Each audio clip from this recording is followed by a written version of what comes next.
3 ہی نقص ہوں گے جس کی وجہ سے وہ معراج نصیب نہ ہو سکا، لوگوں کے دلوں کو وہ احساس نصیب نہ ہو سکا، دشمنوں کی صفوں میں وہ زلزال نصیب نہ کر سکا۔ اس کی وجہ ہی ہوگی کہ پہلی غلطی بربادیوں کی وہ ہے نفس کی پاکیزگی نہیں ہو سکتی، تزکیہ نفس۔ اپنے من میں ڈوب کے پا جا سراغ زندگی، اپنے من میں ڈوب کے پا جا سراغ زندگی، تو میرا نہیں بنتا نہ بن، اپنا تو بن۔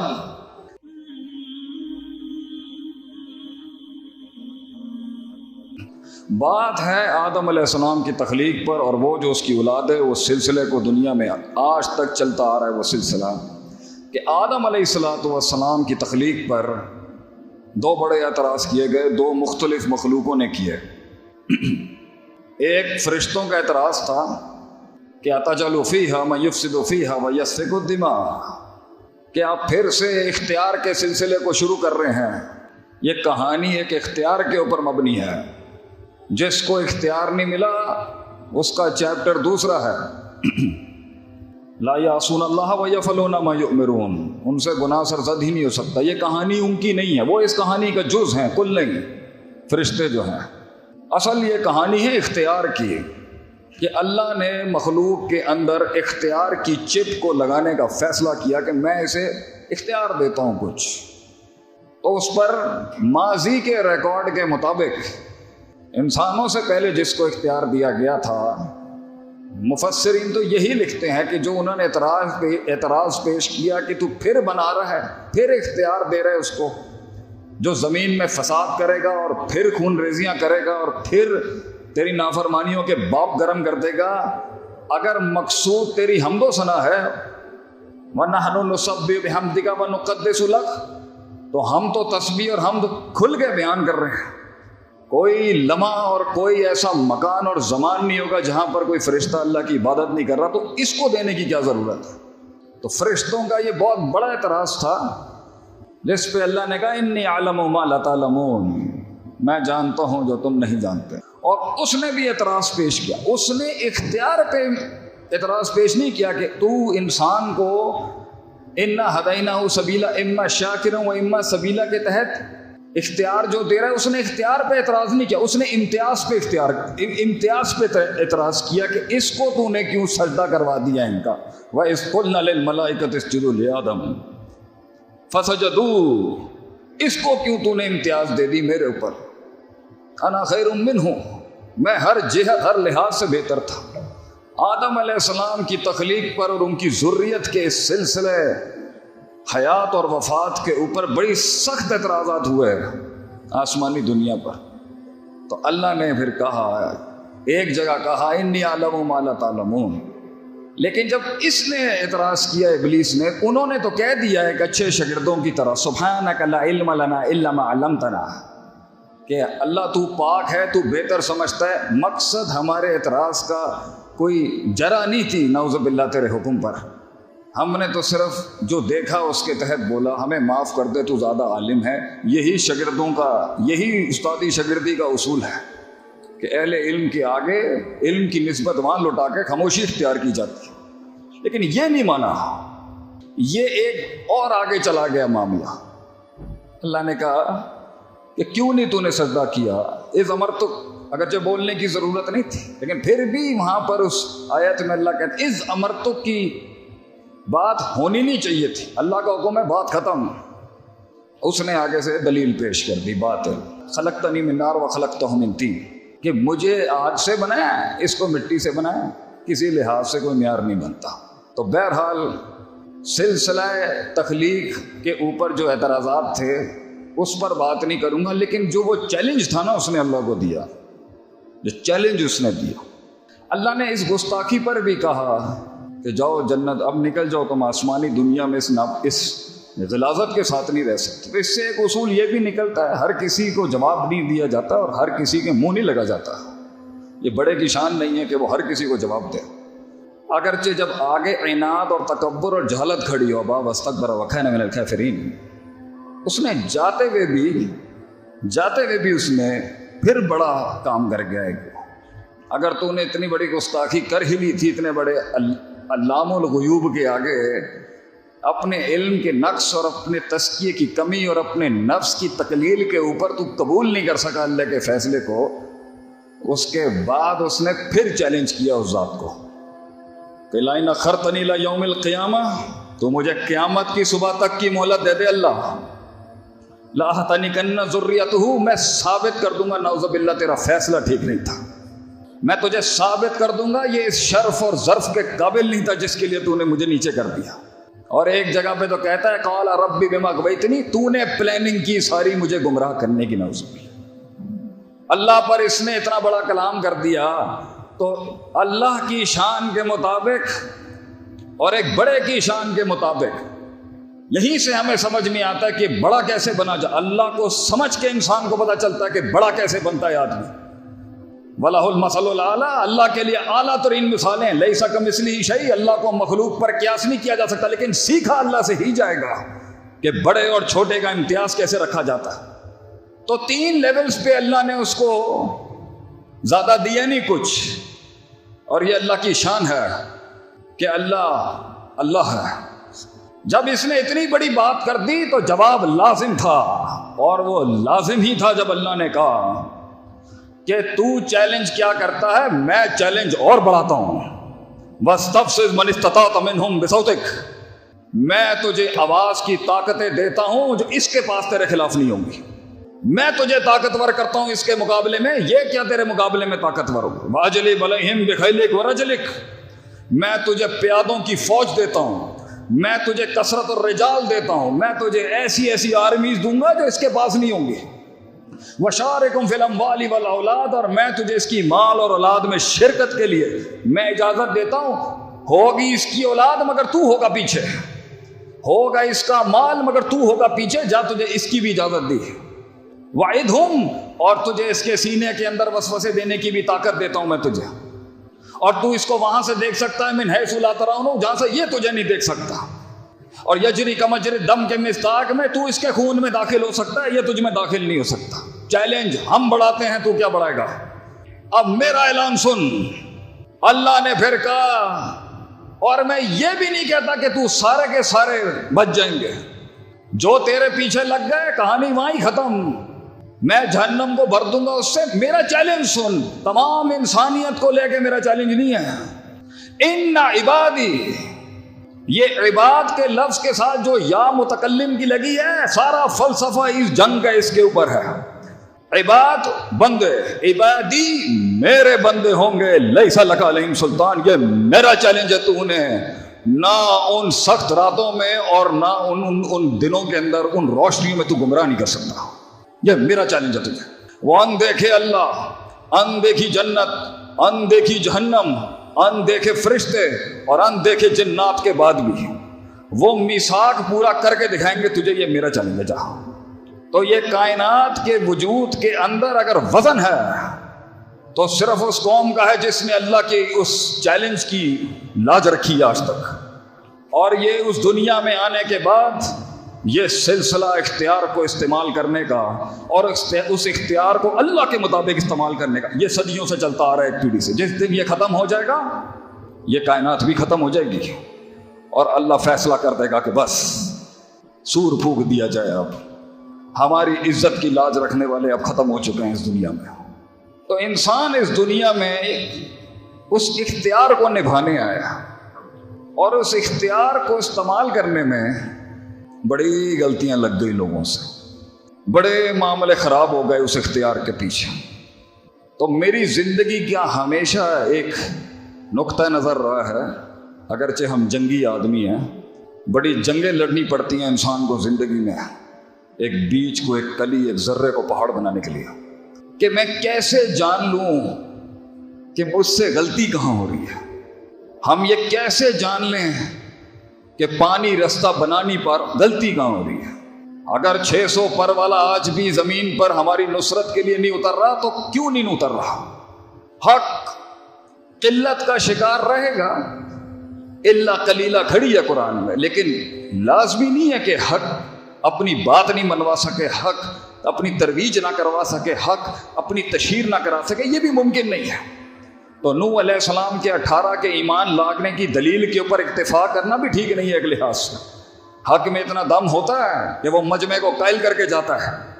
سچائی کلیجے دھڑکا کے جاتی ہے،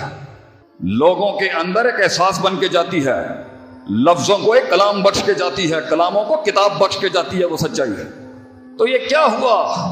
کہ ذلتوں کے انبار ٹوٹ پڑے ہم پر، جنہوں نے 3 بر اعظموں پہ راج کیا ہو، وہ 3 فٹ دنیا نہیں سنبھال پا رہے۔ کوئی امیدوں میں بیٹھا ہے کہ کوئی ہوگا، کچھ آ جائے گا، یہاں سے مدد آ جائے گی، وہاں سے مدد آ جائے گی، اور تصحیح کے نام پر 17 سال سے جس فیلڈ کے اندر اللہ نے مجھے توفیق دی کام کرنے کی، بہانے ہی دیکھے ہم نے۔ تو میں بھی جاننا چاہتا تھا کہ اس ذلت کے پیچھے وجہ کیا ہے، کیسے اس اختیار کے ساتھ کچھ لوگ چوٹیاں چڑھ گئے اور کچھ من کی ایک چھوٹا سی پہاڑی اور قلعہ نہیں فتح کر سکا۔ جو خود سے ملاقات نہیں کر سکا وہ قوم سے کیا ملاقات کرے گا، اور جو خود سے اور رب سے ملاقات نہیں کر سکا وہ لوگوں کو رب سے کیا ملے گا۔ اور رب سے جو ملاقات کرنے گئے وہ رہبانیت کا کہیں شکار ہو گئے، کہیں افراد تفرید آ گئی، کہیں اناد آ گیا، کہیں تکبر آ گیا، کہیں بہانے آ گئے، کہیں گھر گرستیاں آ گئیں۔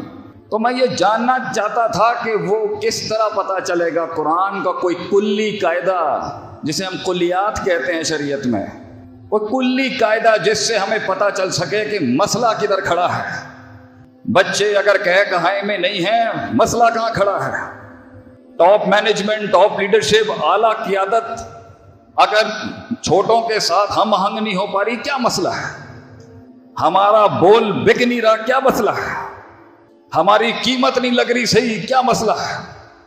ماں، بیوی، گھر گرستیاں، پڑوس علاقے میں ایمان کا وہ ٹیکا نہیں بن سکا، کیا مسئلہ کیا ہے؟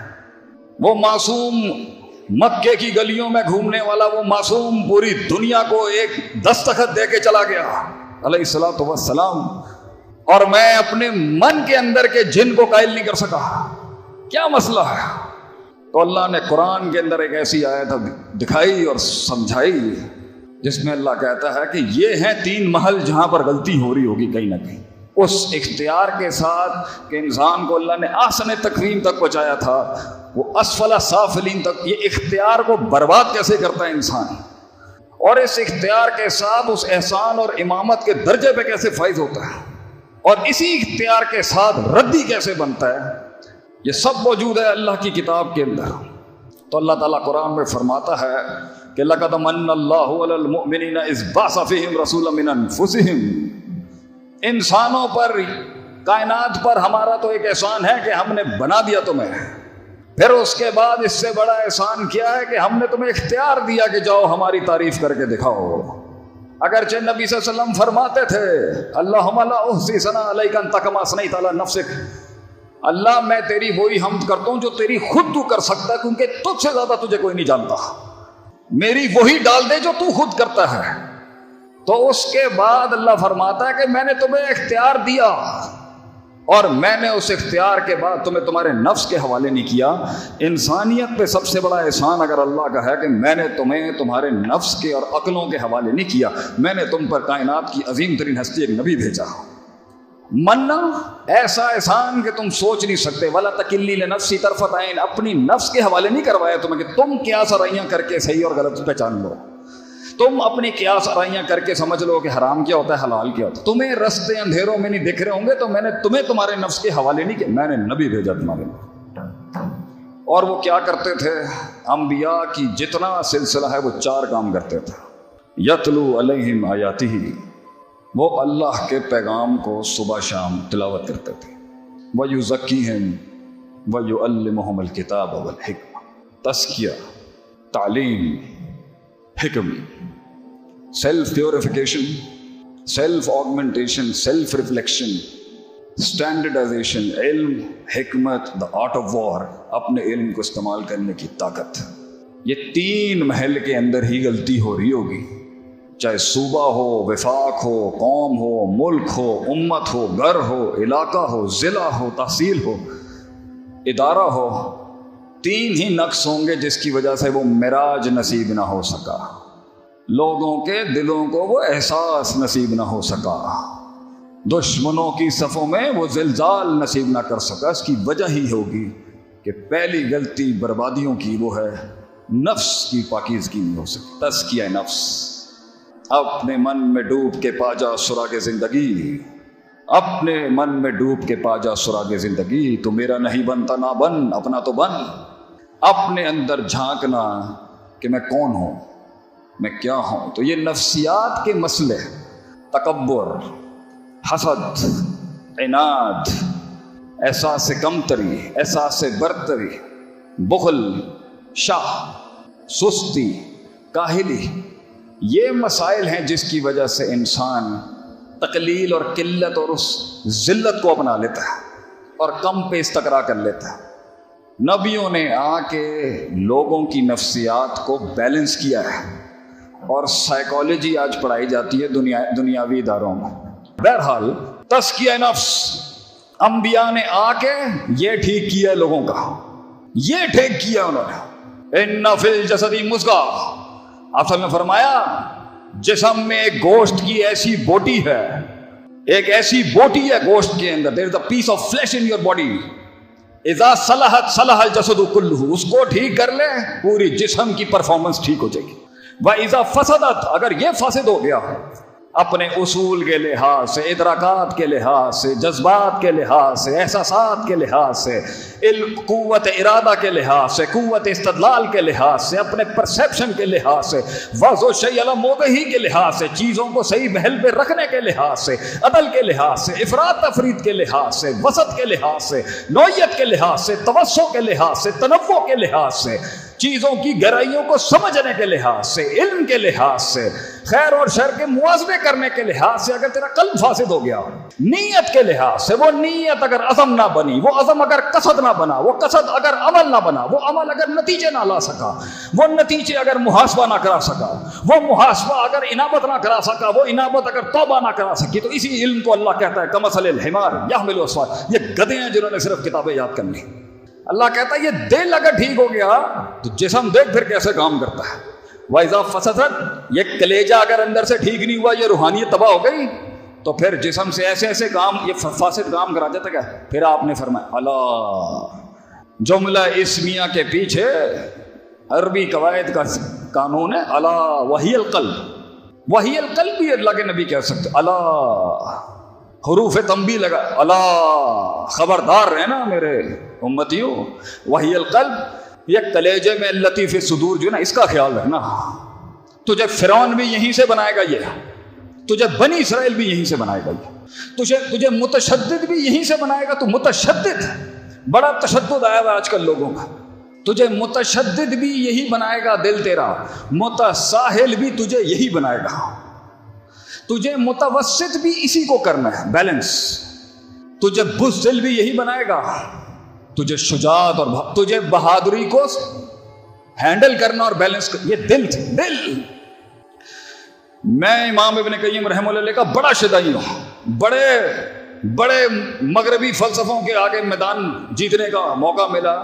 امام ابن قیم رحمہ اللہ علیہ، مدارج السالکین، طریق الہجرت ہے، یہ دو اماموں کی ویسے ہی ہم بہت عزت کرتے ہیں، احترام کرتے ہیں، ان کا تقدس ہے امام ابن تیمیہ رحمہ اللہ، لیکن جو میدان میں وہ کام کر گئے،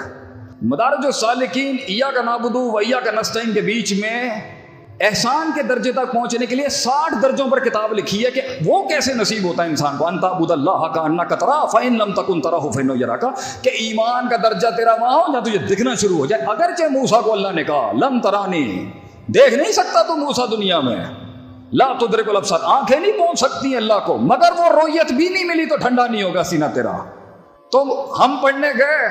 تو پتہ چلا اس میں فرقوں کا ذکر ہو گیا، تو پڑھتے پڑھاتے مجھے ایسے ہی ہوش ہوا، کتاب تزکیہ نفس کی ہے، فرقہ کہاں سے آ گیا بیچ میں؟ اس میں جہمیہ پہ بات کر دی امام صاحب نے، اس میں معتزلہ پہ بات کر دیا آپ نے، ماتریدیوں پہ بات ہو گئی، اشعریوں پہ بات ہو گئی، فلاں پر بات ہو گئی،